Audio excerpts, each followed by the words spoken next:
And I also know, like, as an HR professional, once you get internal with a role or a company, it's hard to make a large salary jump. So you're only probably going to get like 10 to 15% increases unless you're far below the market. And sometimes even that companies don't care. So when you jump externally, you're going to probably jump like 20 to 30% each time. That's good to know. That's a bar right there. In You that bag. just bless us with some In the knowledge. bag. On consultant. Does that mean we need to go start looking for some new jobs?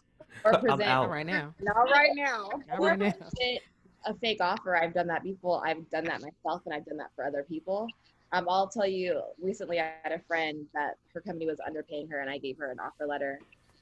It was honestly $70,000 more than what she was making. She was. I need to talk to you about that. We worked out. I feel like if they're gonna play games, we can play the same games as well. So she presented the offer, and they matched my offer. I've actually heard that from a lot of friends is that if you ask for more money, like a lot of times you'll get it, but people are so afraid to ask for it, whether it's a review or they're getting a new job, or like you said, like they're thinking about leaving and they're trying to do leverage. Like a lot of people just have that fear to ask. Thank you.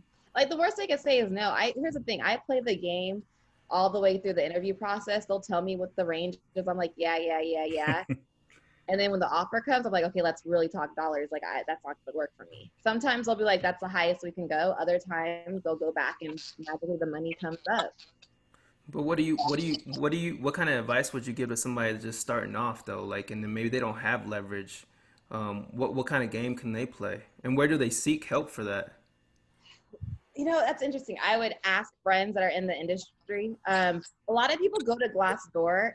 Glassdoor is not always accurate. That's like Zillow. That's like Zillow. Right. And I have employees coming, and Zillow is actually more accurate. I have employees coming up to me, they're like, this is what I see in Glassdoor, but I'm like, Glassdoor doesn't account your experience, the industry that you're in all the time. And you're also companies are looking at internal equity. So you can't just come and say, hey, Zillow says I should be making $100,000, so pay me that.